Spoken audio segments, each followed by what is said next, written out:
차가운 빛, 따뜻한 빛이라고 하는 제목으로 함께 하나님의 말씀을 나누고자 합니다. 빛을 내는 것들은 여러 가지가 있습니다. 대표적인 것이 햇빛이고 달빛입니다. 햇빛과 달빛의 차이가 무엇입니까? 물론 밝기가 다릅니다. 햇빛이 훨씬 밝습니다. 또 하나 차이점은 햇빛은 발광체, 스스로 빛을 내는 것입니다. 그러나 달빛은 스스로 내는 빛이 아니고 태양빛을 받아서 반사하는 것입니다. 달은 받은 빛을 반사함으로 밝게 하는 성질은 있지만 열은 없습니다. 보름달 뜬 날이 반달 뜬 날보다 더 따뜻합니까? 그렇지 않지요? 달은 밝게는 하지만 열기는 없습니다. 그러나 햇빛은 밝게 하는 성질과 함께 열을 내주고 있습니다. 여러분, 반딧불 잡아보셨습니까? 반딧불. 반딧불을 잡으면 반딧불이 빛이 나는데 뜨겁습니까? 차갑습니까? 반딧불에 열이 있어요? 없어요? 반딧불엔 열이 없습니다. 반딧불을 수백 마리 잡아서 병에 담으면 밝게는 할 수 있지만 그것이 따뜻하지는 않습니다. 그러나 촛불은 밝게 하기도 하고 따뜻하게 하기도 합니다. 그래서 빛 중에는 차가운 빛이 있고 따뜻한 빛이 있습니다. 성경에는 이 빛에 대한 말씀이 많이 나옵니다. 요한복음 9장 5절 보겠습니다. 예수님께서 말씀하시기를 내가 세상에 있는 동안에는 세상의 빛이로라. 예수님께서 스스로 말씀하시기를 자신이 세상의 빛이라고 말씀하셨습니다. 요한복음 12장 46절, 특별히 요한이 이 빛에 대하여 많은 말을 했습니다. 나는 빛으로 세상에 왔나니 무릇 나를 믿는 자로 어두움에 거하지 않게 하려 함이로라. 예수님께서 빛으로 세상에 오셨다고 말씀하셨습니다. 오늘 본문의 말씀 요한복음 1장 4절과 5절도 예수님에 대하여 설명하기를 그 안에 생명이 있었으니 이 생명은 사람들의 빛이라.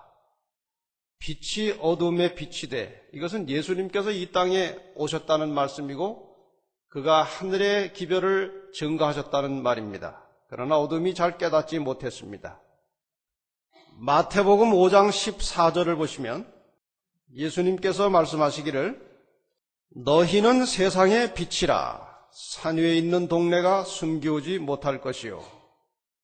예수님은 자신을 빛이라고 말씀하셨을 뿐만 아니라 예수님을 믿고 따르는 사람들도 빛이라고 말씀하셨습니다. 성경에 지금 몇 구절 읽어드린 것처럼 빛에 대한 말씀이 많이 나옵니다만 대부분 밝게 비치는 기능으로서 빛이 나오지 따뜻한 빛에 대한 개념은 별로 나오지 않습니다. 누가복음 11장 35절 보시면 빛의 기능에 대하여 주로 이렇게 설명하고 있습니다. 그러므로 내 속에 있는 빛이 어둡지 아니한가 보라. 차갑지 아니한가 보라가 아니고 빛이 어둡지 아니한가 보라고 말씀하십니다. 에베소 5장 8절입니다. 너희가 전에는 어두움이더니 이제는 주 안에서 빛이라. 빛의 자녀들처럼 행하라. 전에는 어두움이더니 이제는 빛이라. 그러니까 어두움과 상반되는 개념으로 계속해서 성경은 빛에 대하여 설명을 하고 있는 것입니다.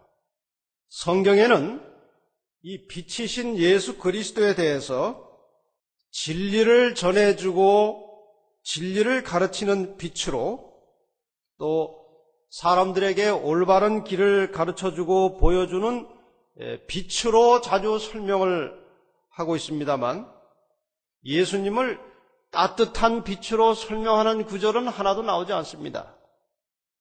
그래서 왜 그럴까?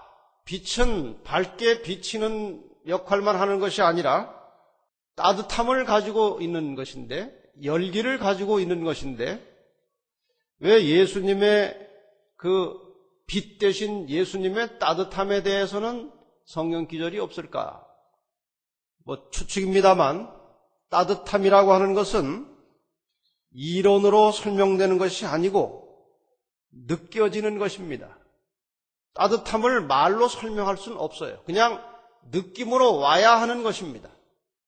예수님께서는 그분의 삶을 통해서, 그분의 모든 생애를 통해서 사람들이 따뜻함을 느끼도록 사셨습니다.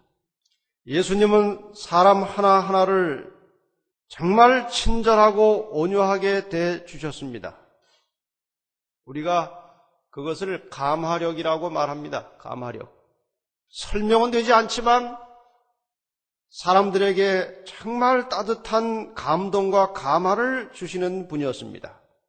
사람의 몸에 온기가 있습니까? 없습니까? 따뜻함이 있어요? 없어요? 있습니다. 그런데 그것은 만져봐야 하는 것입니다.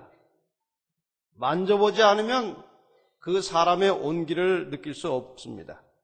한 사람의 감화력은, 그 사람의 따뜻함은 그 사람과 가까이 접촉할 때에 느껴지는 것입니다.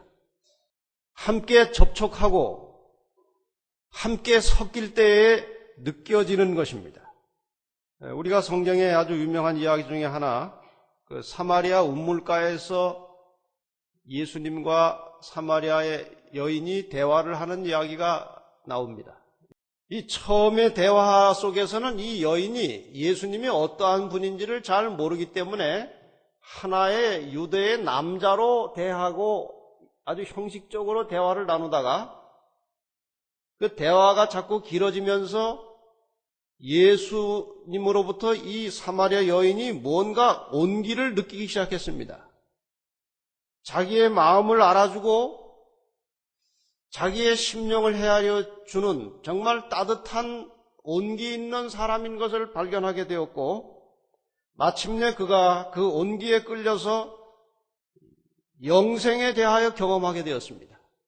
그래서 동네로 뛰어들어가서 사람들에게 그 메시아에 대하여 큰 소리로 외쳤습니다. 근데 사람들이 잘 이해가 안 가고 잘 믿지를 않으니까, 나를 봐라, 내가 예전에 이런 사람이었느냐, 그리고 한번 와보라, 가서 직접 그분을 보고 체험해보라는 것입니다. 그래야만 그분의 어떠함을, 그분의 온기를, 따뜻함을 느낄 수 있기 때문에 직접 와서 보라고 그렇게 큰 소리로 외쳤습니다.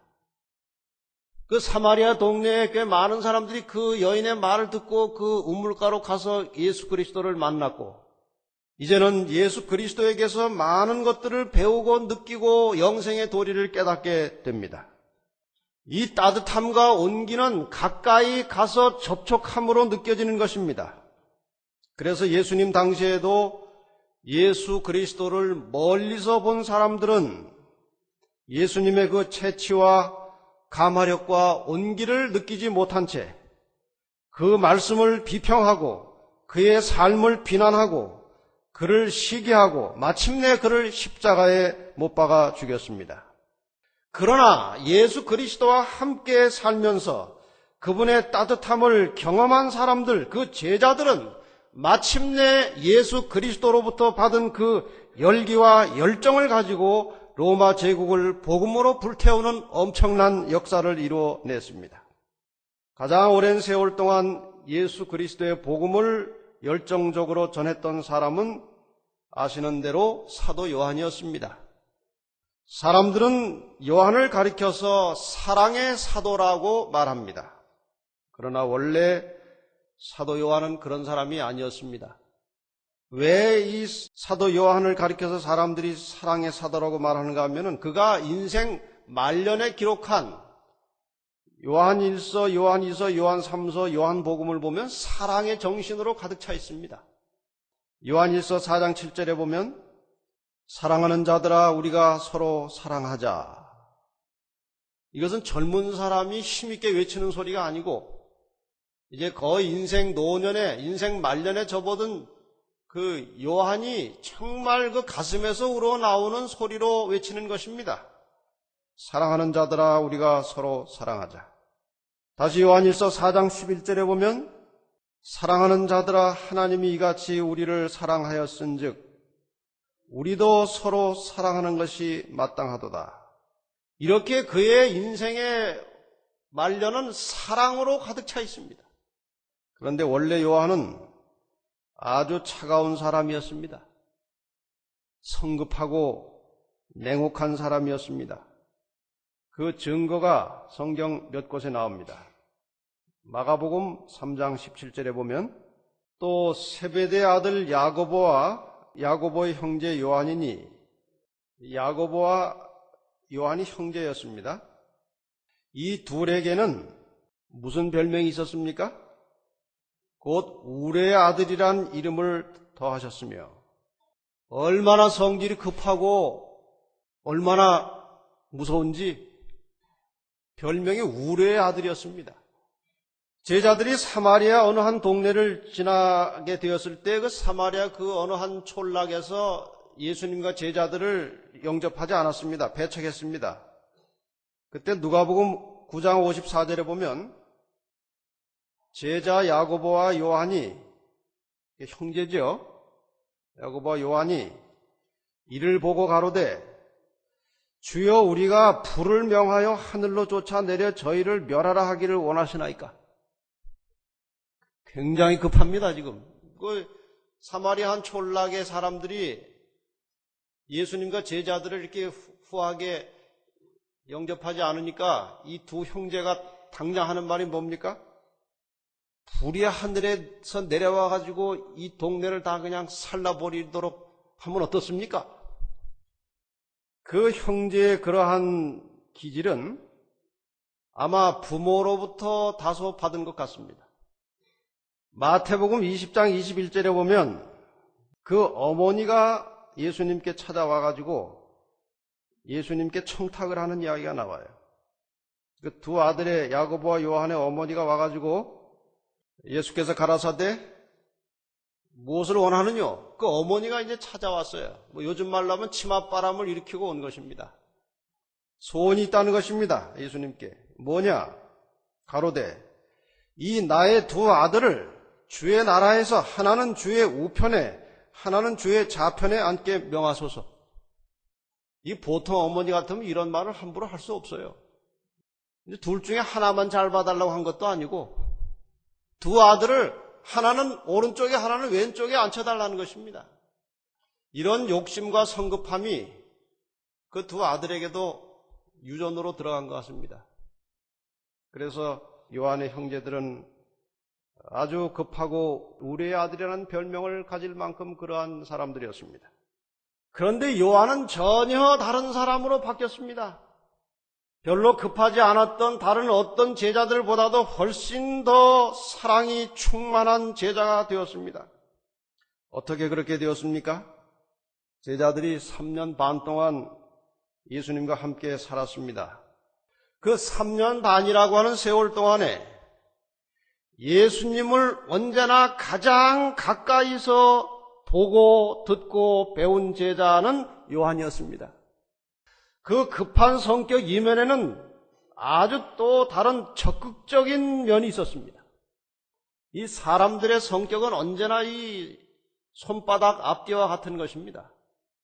사람이 아주 차갑고 조금 쌀쌀맞다 싶으면 그 사람은 자기에게 주어지는 모든 일에 책임감이 있고 자기 일에 철저하고 남에게 해를 끼치지 않습니다. 근데 사람이 이렇게 둥글둥글하고 그냥 뭐 이것도 좋고 저것도 좋은 사람은 약속을 잘 안 지키고 자기 책임을 잘 지키질 않아요.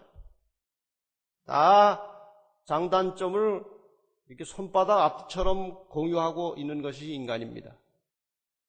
이 요한은 그런 급한 성격 이면에 아주 열정적인 면이 있었습니다. 언제나 예수님께서 뭔가 말씀을 하시려고 하면 제일 가까이 가서 그분의 말씀을 귀담아 들었습니다. 예수님의 호흡을 가장 가까이서 느낀 사람은 요한이었습니다. 어느 정도였는가? 요한복음 21장 20절에 그 근거가 나옵니다. 이걸 예수님께서 부활하신 이후에 제자들에게 나타나셨던 그 마지막 장면에 나오는 이야기입니다. 베드로가 돌이켜 예수의 사랑하시는 그 제자가 따르는 것을 보니 그 사랑하시는 제자가 누군가? 그는 만찬석에서 예수의 품에 의지하여 주여 주를 파는 자가 누구니까 묻던 자라라. 이 그림은 예수님께서 십자가에 돌아가시기 전날 밤에 최후의 만찬을 할 때의 장면입니다. 이제 예수님께서 자리를 잡으셨을 때 가장 가까이 옆에 가서 거의 막 기대다시피 예수님께 이렇게 가까이 있었던 사람이 바로 요한이었습니다. 우리의 아들 요한이 그렇게도 따뜻한 사랑의 사도가 된 것은 그가 항상 예수를 가까이 모시고 살았던 결과였습니다. 그의 말씀을 듣기만 한 것이 아니고 사도 요한은 늘 예수 그리스도를 생각하고 그가 하신 말씀을 순종하려고 연습하고 또 연습을 하고 항상 예수님과 동행하는 생활을 한 결과 그는 가장 예수를 많이 닮은 사랑의 사도가 된 것입니다. 우리가 종종 달력이나 이런 그림에서 종종 보는 그 그림 중에 오른쪽 끄트머리에 영어로 해리 앤더슨이라고 하는 글자가 쓴 그림을 여러분 유심히 보시기 바랍니다. 그림을 딱 봐가지고 아주 편안하고 아주 감동적으로 와서 닿는 아주 자연스러운 성화가 있는데 그 그림 끄트머리에는 거의 해리 앤더슨이라는 이름이 쓰여져 있습니다. 저는 그 그림을 굉장히 좋아합니다. 그분의 그림을. 아주 자연스러워요. 그리고 아주 그 표정이나 그 모양이 대단히 감동적이에요. 성화 화가 중에 그림으로 가장 크고 많은 감동을 준 사람이 누군가 물으면 이 해리 앤더슨입니다. 이 사람이 원래 저희 교인이 아니었습니다. 일반 화가였습니다. 근데 그가 어떻게 제7일 안식일 예수 재림교인이 되었고 어떻게 그렇게 감동적인 성화를 그릴 수 있었는가? 그가 이제 일반 화가 생활을 하고 있는 동안에 우유를 날마다 받아 먹었는데 그 우유 배달을 한 사람이 재림교인이었습니다. 늘 우유를 배달하다가 조금 친해지니까 이 우유 배달하던 사람이 이 해리 앤더슨에게 전도를 했습니다. 교회 나가시죠. 그러면서 이제 우리 교회 진리를 자꾸 틈틈이 소개하고 하는데 아주 귀찮아하는데도 불구하고 계속 이 우유 배달이 와가지고 자꾸 예수님 이야기를 하는 거예요. 근데 한 번은 이 사람이 이제 술이 잔뜩 취해 있는데 이 배달하러 또 왔어요. 우유 배달하러. 술 취해 있는 데다가 또 예수님을 전하는 것입니다. 화가 나가지고 술병을 가지고 이 우유 배달 온 우리 재림교인의 머리통을 쳤어요. 여기 찢어져가지고 막 피가 나고 뭐 큰 사고가 났습니다. 근데 그 사건을 이제 술이 깬 다음에 보니 얼마나 그게 미안하고 참 잘못한 것입니까? 그런데 이 우유 배달 온 이 사람이 전혀 화도 안 내고 또 편안한 모습으로 또 배달을 오면서 또다시 예수님을 전하는 것입니다. 이 해리 앤더슨이 이 모습에 아주 깊은 감동을 받고 우리 재림교회 말씀을 공부하고 마침내 제7일 안식일 예수 재림교인이 되었습니다. 그래가지고 그림을 그리는데 이 사람이 어떻게 그림을 그리는가? 예수님의 얼굴 하나를 그리기 위해서 시대의 소망을 비롯해서 예수님에 관한 책들을 여러 권을 보는 것입니다. 그 다음에 이 머릿속에 예수의 이미지를 그려내는 것입니다. 그래서 그 그려진 그 이미지와 감동을 그림으로 그리는 것입니다. 그래서 그분의 그림 하나하나가 우리에게 감동으로 와서 닿는 것입니다. 우리의 생각 속에, 우리의 생활 속에 늘 예수 그리스도를 그리고 있다면 우리는 사도 요한처럼 조금씩 그리스도를 닮아가는 따뜻한 빛이 될 것입니다. 이제 이것을 주제로 해서 먼저 나에 대하여 생각을 해보십시다. 여러분 자신을 생각하고 저는 저를 생각하겠습니다. 나는 빛이신 예수를 진심으로 영접하였는가? 나는 예수님이 가르쳐 주신 진리를, 그 빛을 참으로 좋아하는가? 비록 인간적으로 여러 가지 약점과 허물이 많이 있지만 주님이 가르쳐 주신 그 빛, 그 진리를 따라서 살고 싶은 마음이 간절한가? 요한복음 3장 19절로 21절에 있는 말씀으로 우리 자신의 상태를 한번 확인해 보십시다. 그 정죄는 이것이니 곧 빛이 세상에 왔으되 사람들이 자기 행위가 악함으로 빛보다 어두움을 더 사랑한 것이니라. 여러분이나 제가 그리스도의 말씀, 진리, 그 하늘에서 온 빛을 더 좋아하는가? 아니면 세상의 것들을 더 좋아하는가? 빛을 좋아하는가? 어두움을 좋아하는가? 악을 행하는 자마다 빛을 미워하여 빛으로 오지 아니하나니 이는 그 행위가 드러날까 하며 진리를 좇는 자는 빛으로 오나니 이는 그 행위가 하나님 안에서 행한 것임을 나타내려 함이라 하시니라. 하나님의 말씀을 들을 때마다 그 말씀이 좋아서 점점 더 그 말씀으로 가까이 가고 있다면 그것은 빛을 좋아하는 것입니다. 그러나 하나님의 말씀을 들을 때마다 그것이 옳긴 옳은데 나에게 거슬리고 내 마음에 제대로 들어오지 않는다면 그것은 아직도 어둠 속에 거하는 것입니다. 내가 정말 빛 가운데 거하는 사람인지, 내가 빛인지 이 말씀을 통해서 한번 확인해 보시기를 바랍니다.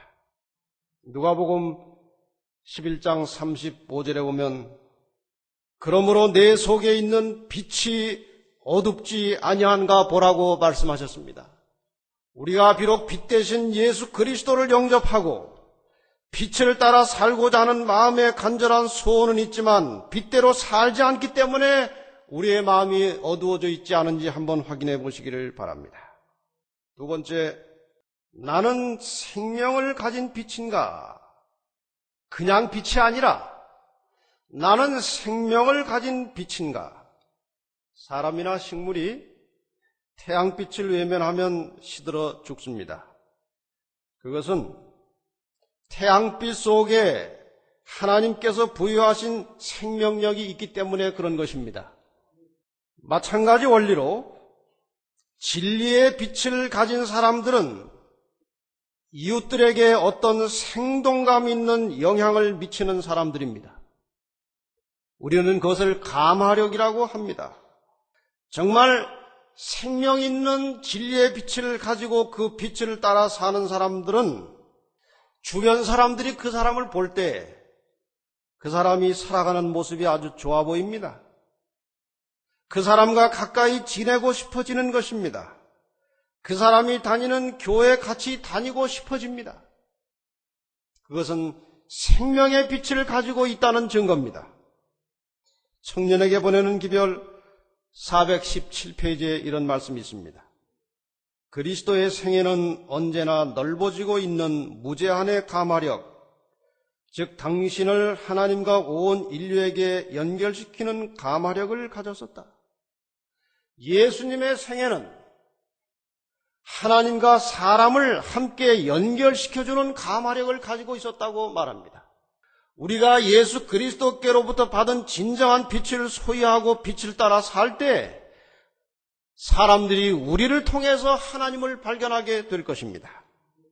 하나님께서는 그리스도를 통하여 사람이 자기 자신만을 위하여서는 살 수 없게 하는 감화력을 주셨다. 개인적으로 우리는 우리의 동포들과 연락되어 있어 하나님의 크신 가족의 한 부분이 되나니 우리는 상호간의 의무를 지고 있다. 아무 사람도 자기 동포들에게서 고립할 수 없으니 이는 각 사람의 행복은 각각 다른 사람에게 관계되는 까닭이다. 우리의 건강과 우리의 행복은 다른 사람과 직접 관계가 있다는 것입니다. 사람마다 다른 사람의 행복을 위하여 필요한 자가 된다고 생각하고 그들의 행복을 증진시키도록 힘쓰는 것이 하나님의 목적이시다. 우리의 행복은 다른 사람의 행복을 위하여 살아갈 때에 오는 것입니다. 우리가 다른 사람의 행복을 위해서 살 때에 이웃과 함께 자기도 행복해지는 것입니다. 이것이 바로 빛의 성질입니다. 진리의 빛, 생명의 빛을 가진 사람들은 이렇게 선한 가마력을 사는 사람들에게 전하는 것입니다. 세 번째 생각해 볼 주제는 이것입니다. 나는 따뜻한 빛인가? 나는 따뜻한 빛인가? 차가운 빛인가? 자기는 진리를 믿지 않으면서 진리에 대하여 말할 수 있습니다. 자기는 진리에 순종하지 않으면서 진리를 따르라고 외칠 수도 있고 원칙을 말할 수도 있습니다. 빛은 낼 수 있지만 빛이 지녀야 할 그 온기, 따뜻함 없이도 얼마든지 빛을 발할 수 있는데 그 빛은 차가운 빛이라는 것입니다. 저는 이 단어, 이 말씀 속에서 제 자신에 대하여 많은 것들을 생각해 봤습니다. 저는 개인적으로 하나님이 저에게 비추어 주신 진리의 빛을 바르게 전하기 위해서 최선을 다했습니다. 그리고 늘 부족함을 느끼지만 그 빛을 따라 살기 위해서 부단히 노력하고 살아가고 있습니다. 그러나 과연 내가 이렇게 개인적으로는 양심적으로 진리의 빛을 바르게 전하기 위해서 애를 쓰고 진리의 빛을 따라 살기 위해서 부단히 노력은 하고 있지만 과연 나를 만지고 접촉하는 사람들에게 따뜻함을 느끼게 했는가를 생각해 볼 때 많은 자책감이 왔습니다. 열심히 진리를 증거했고 바르게 살자고 권했지만 그 빛이 과연 따뜻함과 온기를 가진 빛이었나를 생각하지 않을 수가 없었던 것입니다. 저에게 많은 부족을 발견하게 되었습니다. 그래서 제가 이제 또 하나의 새로운 결심을 하게 됐는데 빛의 근원이신 예수 그리스도를 더욱 가까이서 배우고 경험해서 우리 성도들에게 좀 더 따뜻한 빛이 되기로 마음에 기도하며 결심을 했습니다.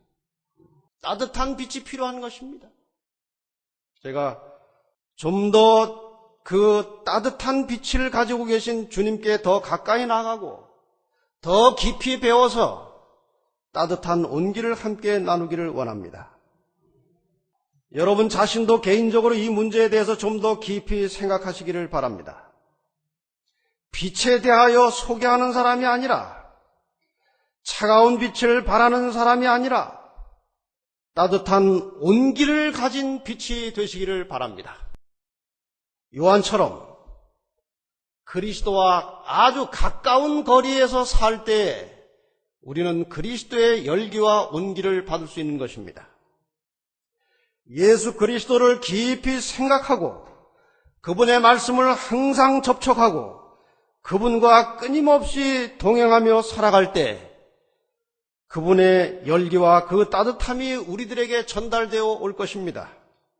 그 예수님께 받은 열기와 따뜻함을 다른 사람에게도 나누는 성도들이 되시기를 바랍니다.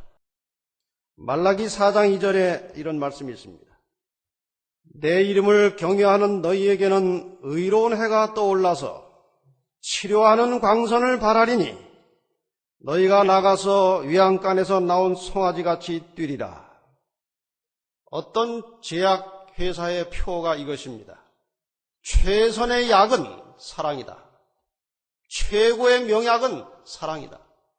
약으로 치료되지 않은 수많은 병들이 사랑을 받고 느낌으로 치료되는 것입니다. 하나님을 경외하는 사람들은 이 말라기에 있는 말씀대로 내 이름을 경외하는 너희에게는 하나님을 진정으로 사랑하고 경외하는 사람들은 그리스도의 사랑을 느낄 것입니다. 그 사랑이 바로 의로운 태양이신 예수에게서 나오는 치료하는 광선입니다. 우리가 그 광선을 쪼일 때에 치유함을 얻게 될 것입니다. 그리고 다른 사람도 치유할 수 있는 따뜻한 빛을 간직하고 바라게 될 것입니다. 베드로전서 1장 16절과 마태복음 5장 48절을 보면 대부분의 그리스도인들은 주눅이 듭니다. 야, 어떻게 이렇게 될 수 있을까? 기록하였으되 내가 거룩하니 너희도 거룩할지어다, 이 말입니다. 이 말을 듣는 그리스도인은 주눅이 들어요. 내가 어떻게 하나님이 거룩한 것처럼 거룩할 수 있을까? 마태복음 5장 48절을 읽을 때도 마찬가지 생각이 들어옵니다. 그러므로 하늘에 계신 너희 아버지의 온전하심과 같이 너희도 온전하라. 어떻게 우리가 하나님처럼 온전하게 될 수 있느냐? 그 앞에 그러므로라고 하는 말이 상당히 중요합니다. 이 그러므로라고 하는 말은 이전의 문장과 반드시 연계될 수밖에 없는 접속사입니다.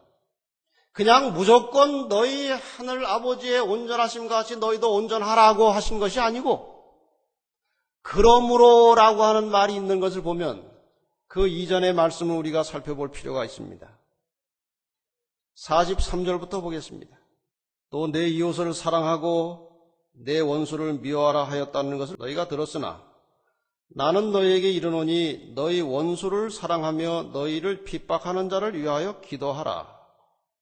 이같이 한즉 하늘에 계신 너희 아버지의 아들이 되리니 이는 하나님이 그 해를 악인과 선인에게 비추게 하시며 비를 의로운 자와 불의한 자에게 내리우심이니라. 너희가 너희를 사랑하는 자를 사랑하면 무슨 상이 있으리요? 세리도 이같이 아니하느냐? 또 너희가 너희 형제에게만 무난하면 남보다 더하는 것이 무엇이냐? 이방인들도 이같이 아니하느냐? 그러므로 이렇게 이어지는 것입니다. 지금 이 성경절은 하나님의 어떠한 측면을 드러내고 있는가 하면은 그 완전하고 흠이 없으신 하나님에 대한 묘사가 아니고 모든 사람들을 공평하게 대하시는 하나님을 소개하고 있는 것입니다. 하나님께서 비를 의인의 밭에만 내리시는 것이 아니고 악인의 밭에도 비를 내리신다. 하나님이 그 좋은 태양광선을 의인들에게만 비추는 것이 아니고 악인에게도 비추신다. 너희는 정말 나를 믿고 따르는 사람들이라면 모든 사람에게 주님이 가르쳐 주신 사랑을 나타내라는 것입니다. 너희한테 잘하는 사람에게만 잘하는 것은 이방인도 할 수 있는 것이다. 너희 형제끼리 무난하는 것은 그건 이방인도 다 하는 것이다. 그러므로 너희는 모든 사람에게 공평한 사랑을 나누라는 것입니다. 그 말 끝에 그러므로 너희 하늘 아버지가 온전하신 것처럼 너희도 온전하라고 하신 것은 하나님의 그 완전한 모습을 우리가 똑같이 닮으라는 것, 물론 우리의 최후의 표준은 그것입니다만 지금 이 말씀 속에서 강조하는 것은 모든 사람을 차별 없는 사랑으로 대하라는 것입니다. 한 이야기를 드리고 마치겠습니다. 개미들이 겨울잠을 잡니다. 그들이 어디에 가서 잠을 자는가 하면 땅 속에 한 120cm, 한 1m 20 정도 되는 땅속 밑에 깊이 들어가서 겨울잠을 잔다고 합니다. 겨울 내내 잠을 자던 이 개미들이 이제 봄이 되면 다 이게 바깥으로 나옵니다. 근데 어떤 학자가 이 개미들이 도대체 겨울 내내 그 땅 속에 있다가, 그 캄캄한 땅 속에 있다가 어떻게 봄이 온 줄 알고 밖으로 나올까? 그것을 관찰하고 연구한 결과 그걸 발견했어요. 이제 겨울잠을 자고 있던 개미들의 세계에 봄이 오면 훈기가 돕니다. 그러면은 그 훈기를 제일 먼저 느낀 개미가 바깥으로 나온다는 것입니다. 나와가지고 일광욕을 한다고 그래요. 이 개미, 원래 그 햇빛이라고 하는 것이 검은색에 흡수가 잘 되지 않습니까? 개미가 검은색 아닙니까? 그러니까 일광욕을 하면 그 태양 광선이 이 개미에게 온기를 준다고 그래요. 그럼 그 따뜻해진 온기를 가지고 쏜살같이 1m 20을 내려가는 거예요. 그래서 한 개미에게 그 온기를 전해준다고 그래요. 옆에 가가지고 따뜻한 온기를 이렇게 부딪혀서 전해주면 그 온기를 느낀 개미가 이제 일어난다고 그래요. 두 마리가 이제 일어나는 겁니다. 두 마리가 이제 부지런히 이제 나온대, 바깥으로. 두 마리가 다시 이제 일광욕을 하는 거예요. 햇빛을 쫙 받아가지고 둘이서 따끈따끈하게 몸을 데워가지고 쏜살같이 또 그 밑으로 내려가는 거예요. 가서 다른 두 마리의 개미를 데워주는 것입니다. 그럼 일어나서 네 마리가 됐어요. 네 마리가 또 바깥을 나온다는 거예요.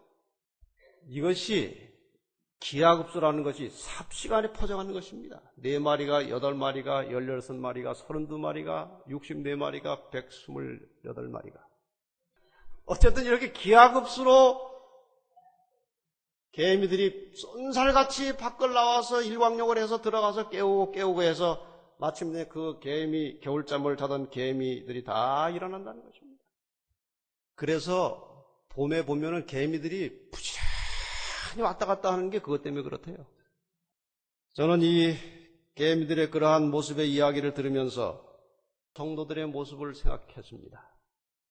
먼저 깨달은 사람이, 먼저 그리스도와 가까이 살면서 배우고 느낀 사랑을 한 사람에게 나누어 주고, 그것을 느낀 사람 두 사람이 다시 사랑을 나누어 주고, 또 네 사람이 또 주변에게 그 사랑을 나누어 주고, 모두가 다른 사람들에게 차별 없이 그러한 따뜻한 사랑을 나누어 줄 때 이 교회는 놀랍게 변화되는 교회가 될 것입니다. 여러분 개인적으로 그리스도와 깊이 가까이 교제하시기를 바랍니다. 좀 분주한 생활을 가급적 줄이고 자제해서 하나님의 말씀과 접촉하고 교제를 나누면서 하나님의 사랑을 좀 더 깊이 느끼시기를 바랍니다. 그냥 교회만 왔다 갔다 하는 교인이 아니라 실제로 피부로 하나님의 사랑을 느끼며 신앙하는 성도들이 되시기를 바랍니다. 말씀을 자주 듣고 그리스도를 깊이 생각하고 말씀에 순종함으로 늘 우리의 체온에서 사랑의 따뜻함이 느껴질 수 있는 성도들이 되시기를 바랍니다. 그런 성도들이 되어서 이 교회 안에는 따뜻한 사랑의 봄이 오기를 바랍니다. 차별 없이 사랑을 나누는 사람들이 가득 찬 교회가 되기를 바라면서 말씀을 마치겠습니다.